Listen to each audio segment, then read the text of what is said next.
Dear students, which therapeutic position to be given after myelography with air contrast? മൂന്ന് തരത്തിലുള്ള കോൺട്രാസ്റ്റാണ് സാധാരണയായിട്ട് ഉപയോഗിക്കുന്നത്. Water based contrast ഉപയോഗിക്കും, oil based ഉപയോഗിക്കും, അതേപോലെ തന്നെ എയർ കോൺട്രാസ്റ്റ് ഉപയോഗിക്കും. ഈ മൂന്ന് കേസിലും മൂന്ന് തരത്തിലുള്ള പൊസിഷനിങ് ആണ് കൊടുക്കുന്നത്. തീർച്ചയായിട്ടും അതുമായിട്ട് ബന്ധപ്പെട്ട് ഈ മൂന്ന് ക്വസ്റ്റ്യനും മാറിയും തിരിഞ്ഞും ചോദിക്കുകയും കൺഫ്യൂഷൻ ഉണ്ടാകുകയൊക്കെ ചെയ്യുന്നതാണ്.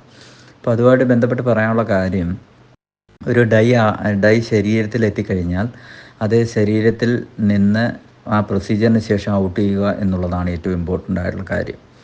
അപ്പോൾ വാട്ടർ ബേസ്ഡ് ഡൈ ആണെന്നുണ്ടെങ്കിൽ അതുമായിട്ട് ബന്ധപ്പെട്ടുള്ള കാര്യം, അത് അത്തരത്തിൽ ഒരു സെമി ഫോളിയേറ്റ്സ് പൊസിഷനാണ് സാധാരണയായിട്ട് കൊടുക്കുന്നത്. അത്തരത്തിലൊരു പൊസിഷൻ കൊടുക്കുമ്പോൾ അത് ഗ്രാവിറ്റിയുടെ ഫലമായിട്ട് ഡ്രെയിൻ ചെയ്യുകയും ഡിസ്ട്രിബ്യൂട്ട് ചെയ്യുകയും റീനൽ സിസ്റ്റം വഴി അത് എലിമിനേറ്റ് ഔട്ട് ചെയ്യുകയും ചെയ്യും. അതേസമയം ഓയിൽ ബേസ്ഡ് ഡൈ ആണ് ഉപയോഗിക്കുന്നതെങ്കിൽ ഫ്ലാറ്റ് പൊസിഷനാണ് കൊടുക്കുന്നത്. കാരണം എന്താണെന്ന് ചോദിച്ചു കഴിഞ്ഞാൽ അത് വളരെ വേഗത്തിൽ ബ്ലഡിലേക്ക് അബ്സോർബ് ചെയ്യപ്പെടാൻ താല്പര്യപ്പെടുന്നില്ല. കാരണം അത് ബ്ലഡിൻ്റെ വിസ്കോസിറ്റിക്ക് അത് മാറ്റം വരുത്തും. തീർച്ചയായിട്ടും അതൊരു പിന്നീട് പലതരത്തിലുള്ള ഓസ്മോളാറ്റിക് അകത്ത് വേരിയേഷൻ വരുന്നതിൻ്റെ ഫലമായിട്ട് പലതരത്തിലുള്ള ഡീഹൈഡ്രേഷൻ, സെല്ലുലാർ ലെവൽ ഡീഹൈഡ്രേഷൻ പോലുള്ള കാര്യങ്ങളിലേക്ക് ലീഡ് ചെയ്യാനുള്ള സാധ്യതയുണ്ട്. സോ അതൊരു സ്ലോ എലിമിനേഷന് വേണ്ടിയാണ് പേഷ്യൻറ്റിന് നമ്മൾ ഫ്ലാറ്റ് പൊസിഷൻ കൊടുക്കുന്നത്. അതേസമയം എയർ ബേസ്ഡ് കോൺട്രാസ്റ്റ് ആണ് ഉപയോഗിക്കുന്നതെങ്കിൽ ഹെഡ് ലോവർ ദാൻ ട്രങ്ക് എന്ന് പറയുന്ന ലെവലിലാണ് കിടത്തുന്നത്. തല താഴ്ത്തി കിടത്തുക എന്ന് പറഞ്ഞു കഴിഞ്ഞാൽ അത് ട്രെൻഡലംബർഗ് പൊസിഷനാണ്.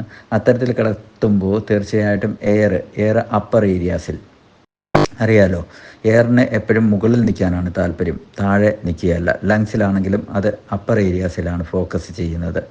അപ്പോൾ ഇപ്പോൾ ന്യൂമോതൊറാക്സ് പോലുള്ള സാഹചര്യങ്ങൾ വരുന്ന സമയത്ത് നമ്മൾ ICD പോലുള്ള കാര്യങ്ങൾ ഇൻസേർട്ട് ചെയ്യുമ്പോൾ അപ്പർ ലെവലിലുള്ള റിബ്സ് ഫോക്കസ് ചെയ്യുന്നത് അതുകൊണ്ടാണ്.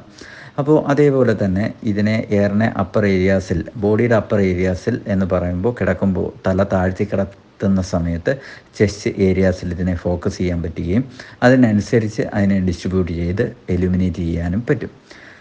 അപ്പോൾ ഇവിടെ റൈറ്റ് ആൻസറായിട്ട് വരുന്ന എയർ കോൺട്രാസ്റ്റ് ആയതുകൊണ്ട് തന്നെ ഹെഡ് ലോവർ ദാൻ ട്രങ്ക് എന്നുള്ളതാണ്. അത് നോട്ട് ചെയ്യുക, എഴുതി വെക്കുക. ദെൻ ഒരുപാട് കുട്ടികൾ ഇപ്പോൾ പരീക്ഷയെ ഫോക്കസ് ചെയ്ത് മുൻകൂട്ടി കണ്ട് പഠിക്കുന്നുണ്ട്.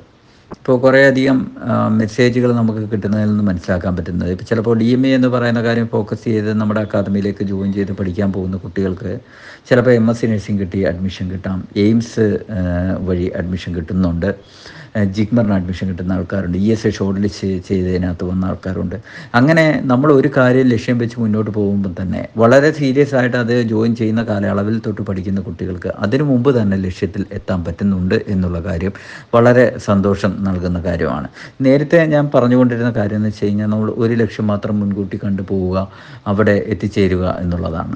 അപ്പം ഞാൻ അങ്ങനെ പറയുന്നതിൽ നിന്നാവാം കുറച്ച് കുട്ടികൾ അവർക്ക് അതിനു മുമ്പ് തന്നെ ലക്ഷ്യത്തിലെത്താൻ കഴിഞ്ഞിട്ടുണ്ട് എന്നുള്ള രീതിയിലുള്ള ഫീഡ്ബാക്ക് തരുന്നത്.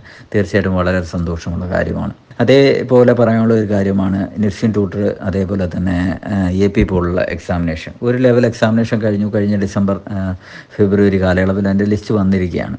ഇനി ഒരു 3 കൊല്ലം കഴിഞ്ഞതിന് ശേഷമാണ് എക്സാമിനേഷൻ വരാൻ സാധ്യതയുള്ളത്. പക്ഷെ നമ്മൾ മനസ്സിലാക്കേണ്ടത് ഇത് വളരെ കേരളത്തിൽ തന്നെ ഗസറ്റഡ് പോസ്റ്റിലുള്ള ഒരു സർവീസാണ്.